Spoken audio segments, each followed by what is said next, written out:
오늘 열왕기하 4장 네 가지 기적 사건을 기록하고 있습니다. 엘리사가 행한 네 가지 기적을 기록하고 있는데요. 우선 첫 번째 기적 사건은 우리가 너무나 잘 알고 있는 빈 그릇에 기름이 채워지는 기적이 일어나는 사건인데요. 빚쟁이에 의해서 두 자녀를 종으로 팔려야 하는 그런 한 선지자 제자의 가정이 있었습니다. 제자가 죽고 그의 아내가 이제 자신의 빚을 감당을 해야 되는데 그걸 감당하지 못하니까 결국에는 이제 빚쟁이들이 와서 이제 두 아들이 있었는데 그 두 아들을 이제 종으로 데려가겠다고 하는 이제 그런 상황이 이제 벌어졌던 거죠. 그래서 이 엘리사가 이 가정을 돕기 위해서 이제 도움을 주기 위한 기적을 행하는데, 본문에 보면 이웃에게 가서 그릇을 빌려오라라고 말합니다. 조금 빌리지 말고 많이 빌려오라 그렇게 이야기를 하죠. 그래서 그릇을 다 빌려오고 나면 집 안에 들어가서 문을 닫고 이제 그 그릇들에 기름을 채우라고 이야기합니다. 그런데 오늘 이제 본문 말씀을 보면 여러분 이제 기름이 다 이렇게 그릇에 다 채워지죠. 그런데 기름이 멈추는 순간이 있습니다. 그게 언제죠? 그릇이 다 떨어지는 순간이죠. 6절 말씀을 한번 볼까요? 그릇에 다 찬지라 여인이 아들에게 이르되 또 그릇을 내게로 가져오라 하니 아들이 이르되 다른 그릇이 없나이다 하니 기름이 곧 그쳤더라. 아멘. 빌려온 그릇이 다 떨어지니까 기름도 멈추게 됩니다. 그럼 여러분 만약에 이 아내와 두 아들이 제자의 아내와 두 아들이 그릇을 지금보다 더 많이 빌려왔다면 어떻게 됐을까요? 역시 마찬가지로 기름은 계속해서 그 그릇들에 채워졌을 거예요. 그럼 여러분 오늘 이 본문에서 이 사건에서 이 두 아들과 여인이 빌려온 그릇은 무엇을 의미할까요? 그들의 믿음을 의미하는 겁니다. 그죠? 이 엘리사의 말을 듣고 하나님께서 우리에게 도움을 주실 거다라고 하는 믿음이 있으면 그 말처럼 그릇을 빌려오기 시작하는데 그 그릇을요 많이 빌려오게 되겠죠. 오늘 이제 본문에서도 3절에 보면 엘리사가 이 여인에게 이웃에게 그릇을 빌리라 빈 그릇을 빌리되 조금 빌리지 말고 이렇게 말을 합니다. 그러니까 많이 빌려오라는 거예요. 그릇을.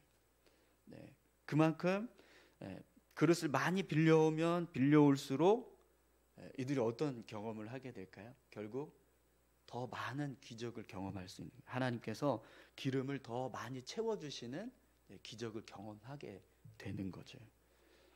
그래서 오늘 이 기적 사건에서 그릇은 믿음. 이 여인이 가지고 있는 믿음. 얼마나 엘리사의 말을 신뢰하는가.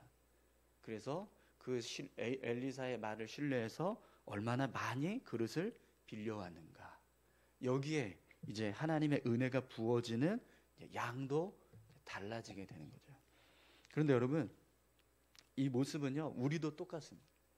우리가 믿음이 하나님을 향한 믿음이 크면 하나님께서 우리에게 부어주시는 은혜도 큰데 우리의 믿음이 작으면 그만큼 우리가 하나님으로부터 받는 은혜도 작을 수밖에 없다라는 거죠.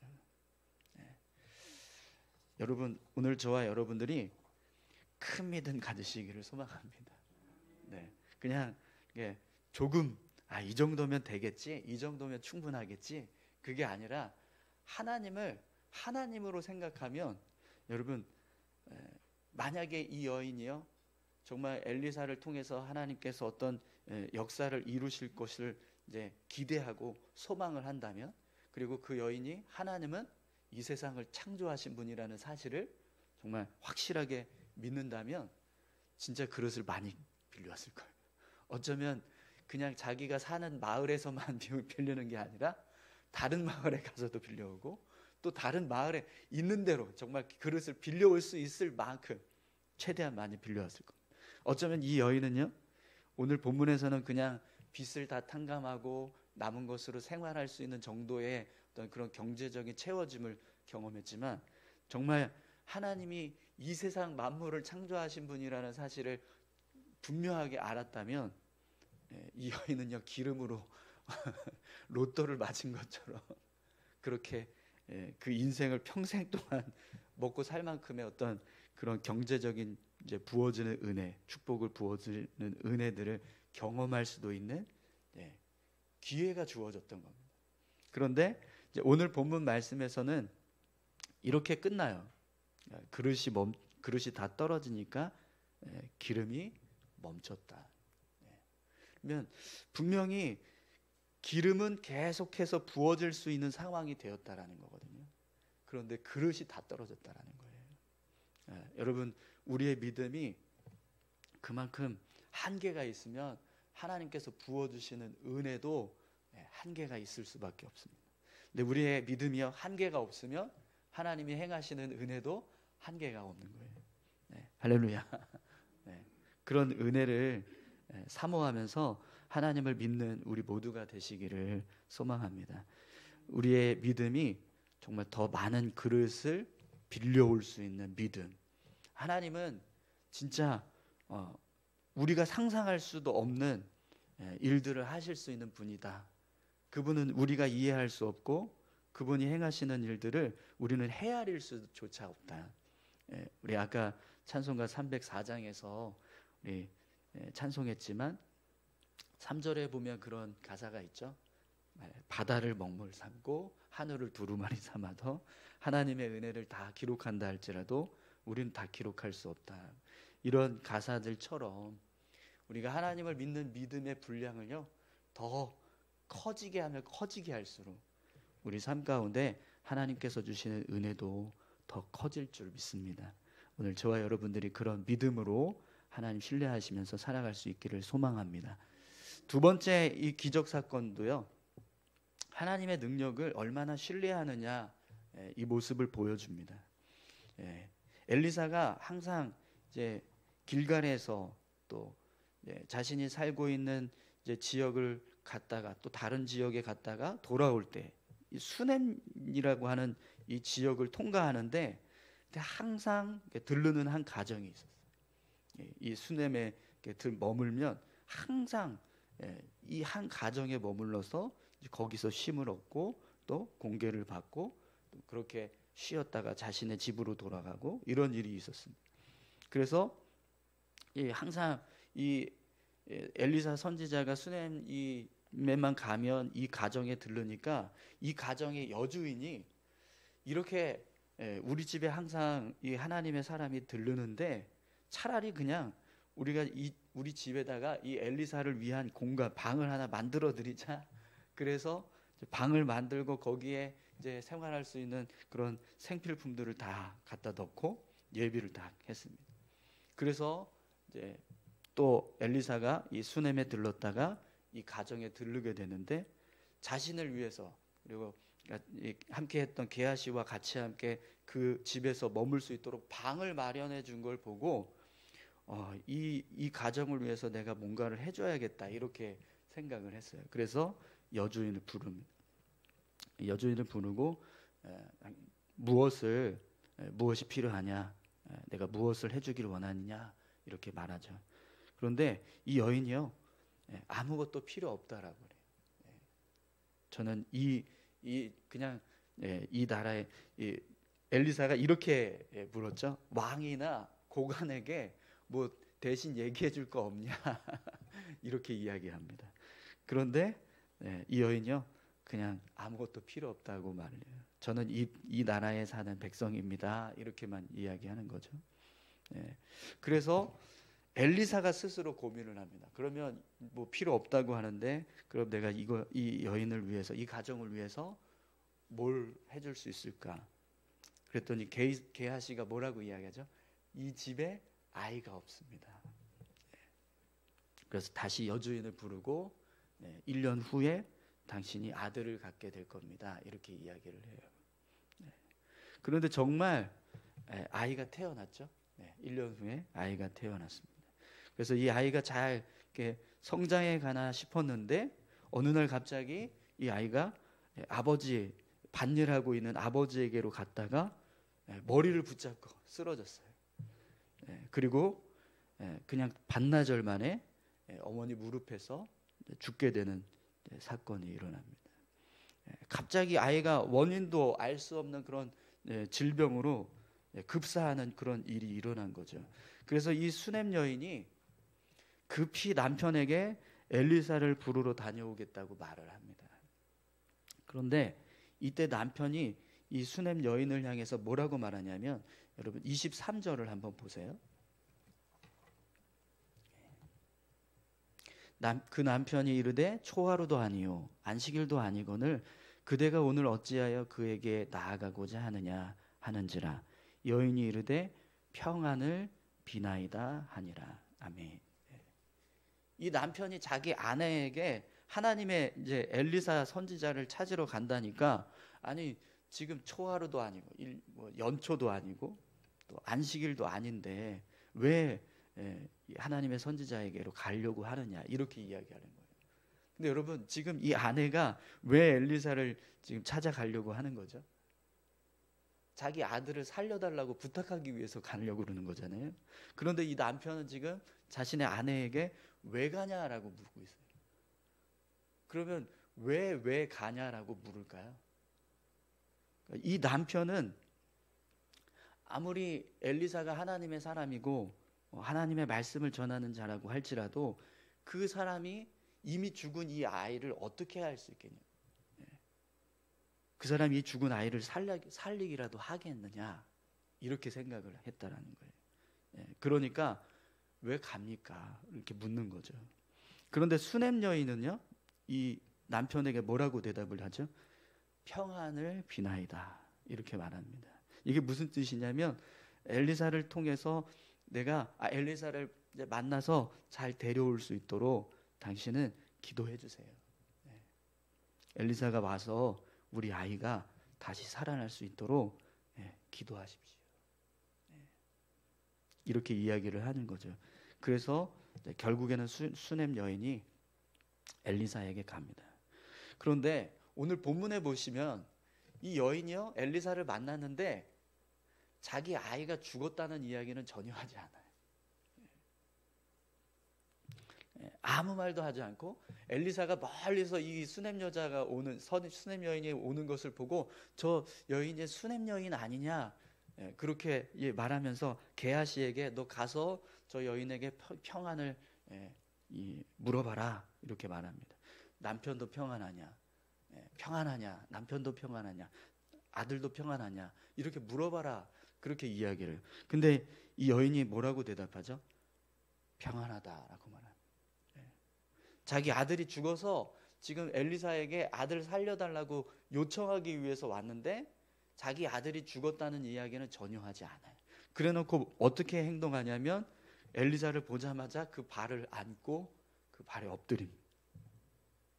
그 모습을 보고 엘리사가요, 이 여인이 뭔가 문제가 있다는 걸 알아요. 하나님께서 이 여인의 마음속에 있는 괴로움을 자신에게 감추고 계신다 이렇게 표현을 합니다.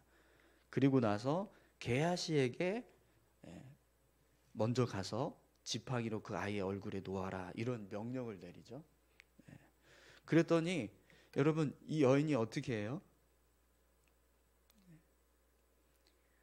엘리사 제가 여호와의 살아계심을 두고 맹세합니다. 저는 당신을 떠나지 않겠습니다. 이렇게 해요.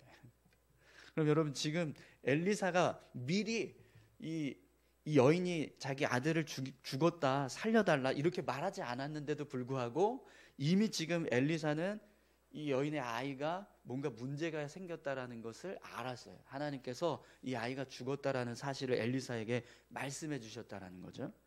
그래서 게하시에게 가서 이 아이를 살릴 수 있도록 너 지팡이 들고 가서 그 아이 얼굴에다 그 지팡이를 내려놓아라 그럼 살 거다. 이렇게 지금 이야기한 거거든요. 그런데 이 아이의 어머니는요, 여호와께서 살아계심과 당신의 영혼이 살아계심을 두고 맹세하노니 내가 당신을 떠나지 아니하리이다. 이렇게 이야기합니다. 왜 이런 이야기를 할까요? 게하시가 가면 같이 따라서 가야 되잖아요. 그런데 게하시는 간다고 하는데 자기는 지금 여기에 남겠다는 거예요. 왜 남을까요? 엘리사를 통해서 이 일을 이루었으면 좋겠다라는 겁니다. 엘리사가 이 일을 직접 하셔야지 이 아이가 나을 수 있다라는 거예요.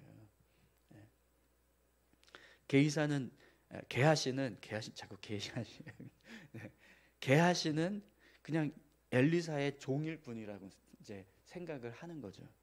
그런데 엘리사는 하나님의 사람인 거예요. 그러니까 하나님의 사람이 직접 가셔서 이 아이를 살릴 수 있게 해달라는 거죠.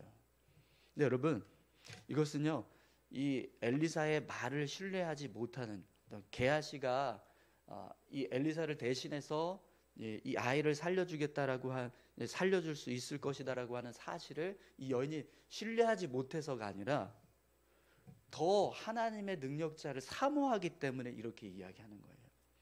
여러분, 어떤 문제가 생겨서 교회에서 신방을 해야 되는데 어떤 분들은 이래요. 이제 부교육자가 먼저 가면 부교육자 오지 말고 담임 목사님 와서 좀 기도해 주세요. 이렇게 이야기해요. 왜 그렇게 이야기하죠? 하나님께서 그 담임 목사님에게 세운 권위를 더 사모하기 때문인 거잖아요. 그죠? 네. 이것은 그냥 뭐 누구를 더 신뢰하냐 마냐 이 문제가 아니라 그냥 하나님을 더 사모하니까 그렇게 표현하고 목사님을 와서 좀 기도해 달라고 이야기하는 그런 믿음이 되는 겁니다. 그렇지 않습니까? 네. 이 내용과 신약에 보면 예수님께서 이 백부장의 그 하인을 고쳐주셨던 사건 있죠. 백부장을 고쳐주셨을 때 그 백부장이 어떻게 해야 합니까? 말씀만 하세요. 저는 예수님이 우리 집에 오시는 걸 감당할 수 없습니다. 그러니까 말씀만 하세요. 이렇게 이야기하잖아요. 지금 이 엘리사가 행한 이 상황과 예수님께서 행하신 이 상황은 똑같은 상황이에요. 그런데 백부장은 그렇게 예수님께서 오지 않고 그냥 말씀만 하셔도 내 하인이 나을 겁니다. 이렇게 해서 그 믿음을 인정받는데 지금 오늘 본문에서는요, 이 수냄 여인은 그게 아니에요. 오히려 반대. 엘리사를 붙잡고 엘리사가 직접 가셨으면 좋겠다라고 이야기하는 거예요. 그럼 왜 이런 반응이 이 상반된 반응의 모습이 나올까요? 무엇을 더 사모하느냐, 무엇을 더 높이고 있느냐, 그걸 지금 이야기하는 겁니다. 결국에는 엘리사가 가요. 그래서 엘리사가 가서 이 아이를 고쳐주는데 여러분 본문을 보시면 분명히 게이사가 먼저 가. 여러분 31절을 보세요. 게이사가 그들보다 앞서가서 지팡이를 그 아이의 얼굴에 놓았으나 소리도 없고 듣지도 아니하는지라 돌아와서 엘리사를 맞아 그에게 말하여 아이가 깨지 아니하였나이다 하니라. 게이사를 통해서는요 하나님께서 역사하시지 않으세요. 엘리사가 가서 이 아이에게 일하기 시작하니까 그때서부터 하나님이 일하시더라는 거죠.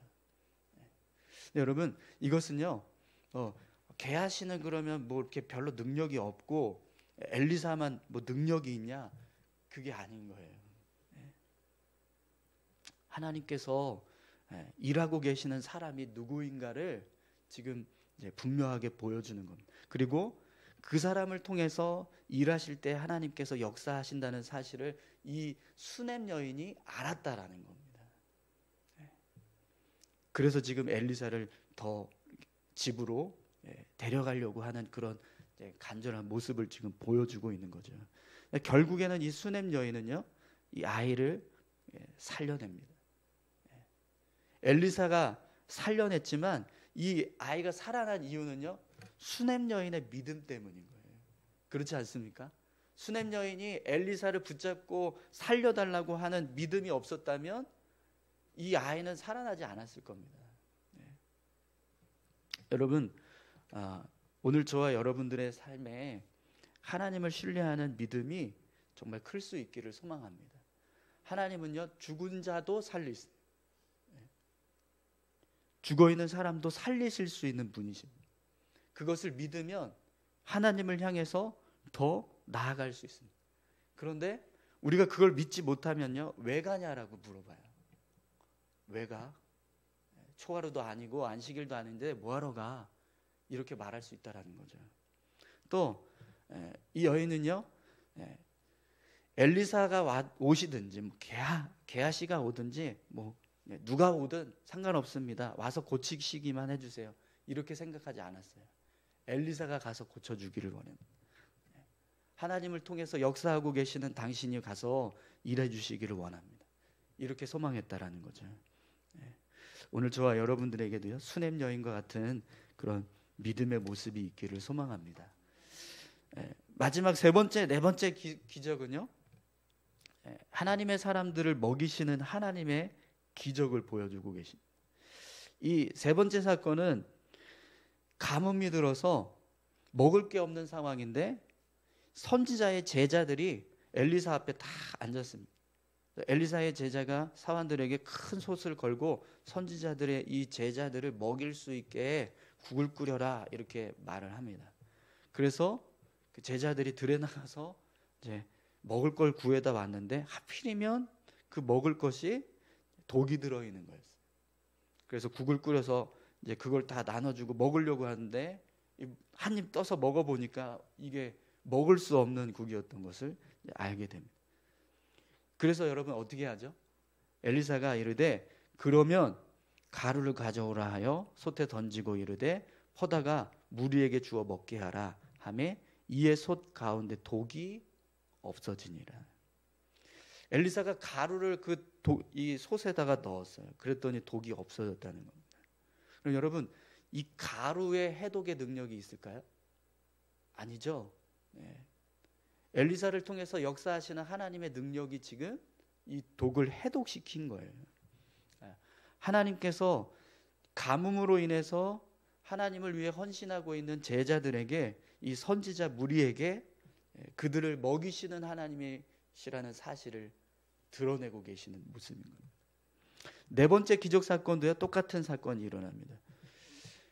어떤 사람이 선지자들이 먹을 수 있게 해달라고 하면서 보리떡 20개 하고 채소를 한 자루 가지고 왔습니다. 그런데 오늘 본문에 보면 이 선지자 무리의 숫자가 몇 명이었냐면 100명 정도 되었던 것 같아요. 100명. 그러니까 한 사원이 이걸 가지고 어떻게 100명이 다 먹겠습니까? 이렇게 이야기를 합니다. 근데 엘리사가 뭐라고 말하죠? 엘리사는 또 이르되 무리에게 주어 먹게 하라. 여호와의 말씀이 그들이 먹고 남으리라 하셨느니라. 이렇게 말씀합니다. 그리고 정말 그걸 나눠줬더니 어떤 일이 일어나요? 20개의 떡으로 100명이 다 먹었는데 모자라지 않고 오히려 떡이 남았습니다. 구약에서 오병이어의 기적이 나타나는 이 사건이 첫 번째일 겁니다. 하나님께서 하나님을 위해서 헌신하는 사람들을 먹이시고 입히시는 일을 지금 행하시는 거예요. 여러분, 하나님은요, 하나님을 신뢰하고 의지하는 사람에게 은혜 부어주십니다. 뿐만 아니라 하나님께서 우리는 할 수 없지만, 우리의 능력으로는 행할 수 없는 일이지만 하나님은 그 일도 하실 수 있는 분이시다라고 믿는 사람에게는요, 그 일을 행하시는 분이시라는 거예요. 하나님을 위해서 삶을 내어드리고 하나님께서 우리를 돌보실 것이다라고 하는 사실을 믿는 사람들에게는요, 하나님은 그들의 삶을 책임져 주시는 은혜를 허락해 주십니다. 오늘 이 기적 사건은요, 이 네 가지 기적 사건들은 바로 우리가 어떻게 하나님을 믿을 것인가, 하나님이 어떤 분인 것으로 내가 믿을 것인가, 하나님이 어떤 능력을 행하실 수 있는 분인가를 내가 믿을 것인가, 이걸 보여주는 거예요. 여러분, 하나님 어떤 분이세요?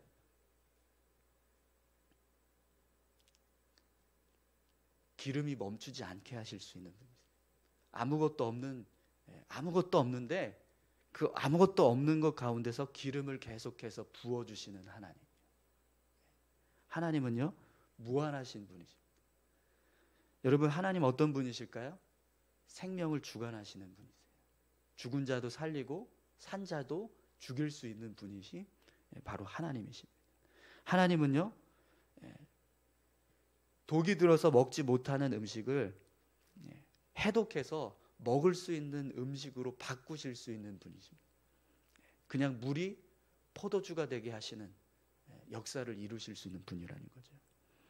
뿐만 아니라 하나님은요, 떡이 20개밖에 없어도 100명을 먹일 수 있는 능력의 하나님이시라는 겁니다.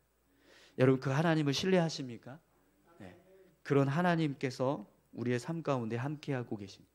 그리고 우리가 그 하나님을 믿고 신뢰하며 살아가고 있습니다. 오늘 저와 여러분들의 삶 가운데도요, 오늘 이 본문에 나오는 이 열왕기하 4장에 나오는 기적들처럼 그렇게 삶 가운데 하나님께서 역사하시고 또 기적을 행하시는, 우리 삶을 채워주시는 그런 귀한 은혜들을 경험할 수 있기를 소망합니다. 우리 같이 함께 기도하실까요? 하나님을 신뢰하고 의지하며 살아가는 저희들 되게 해주십시오. 하나님께서 행하시는 일, 우리가 생각하는 어떤 기준에 따라서 제한시키는 그런 하나님이 아니라 하나님은 전능하신, 하나님은 무한하신 능력을 가지고 있고 영원하신 분이십니다. 그 하나님을 신뢰할 때 우리의 삶 가운데도 전능하신